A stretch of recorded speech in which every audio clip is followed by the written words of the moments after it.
नमस्कार. मालिकेच्या लग्न विशेष भागामध्ये आपल्याला खूपच छान असं ट्विस्ट पाहायला मिळणार आहे. लीलाशी आता कॉन्टॅक्ट होतो, लीलाला फोन लागतो आणि लीला धावतच आता इकडे येते. कारण लीलाला फोनवरती असं सांगितलं जातं की तुझ्या बहिणीला रेवाला जर तुला जिवंत बघायचं असेल तर तुला एजंटसोबत लग्न करावं लागेल. इकडे आता लीलाला खूप भीती वाटू लागते आणि लीला धावतच येते.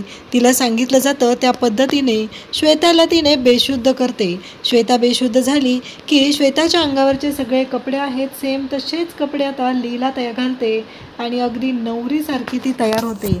नवरीसारखी सुंदर अशी छान तयार झालेली असते आणि अगदी डोक्यावरती पल्लू घ्यायला सांगितलेला असतो, म्हणजे चेहरा झाकायला सांगितलेला असतो.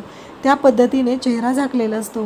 खरं तर आपल्या रेवूच्या जीवासाठी तिला हे सगळं करावं लागत असतं. या सगळ्या गोष्टीचं तिला खूप वाईट वाटत असतं आणि लीला आता लग्नासाठी लग्न मंडपात येते. एजंटच्या शेजारी बसून मम म्हणत तिचे आता सगळे विधी सुरू असतात.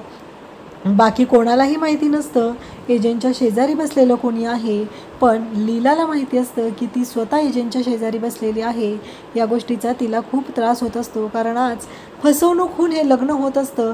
कारण लीलासोबत नाही तर एजंटचं लग्न हे श्वेतासोबत ठरलेलं असतं आणि हे जे काही घडत असतं त्याचा लीलाला खूपच त्रास होत असतो. एजंटचा हात हातात घेऊन लीला सप्तपदी चालत असते. त्यानंतर लीलाच्या गळ्यात आता एजंट मंगळसूत्र घालतात आणि दोघांच्या नवीन आयुष्याला सुरुवात होत असते.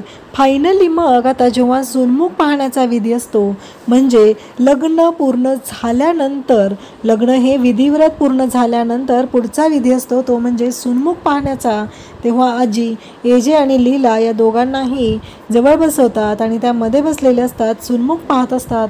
आणि जेव्हा लीलाच्या डोक्यावरचा म्हणजे नवरी मुलीच्या डोक्यावरचा पदर काढला जातो आणि त्या पाहतात तर त्यांना धक्का बसतो, कारण समोर श्वेता नसते तर लीला असते आणि आजींना कळायचं बंद होतं. आजी विचार करू लागतात की हे सगळं काय झालेलं आहे, हे सगळं कसं झालं, असे अनेक प्रश्न आजींना पडलेले असतात आणि तिथे असलेल्या सर्वांना खूप मोठा धक्का बसलेला असतो. फायनली नियतीने लीला आणि एजंटचं लग्न लावलेलं असतं. अशाच अपडेटसाठी चॅनलला सबस्क्राईब करा. थँक्यू.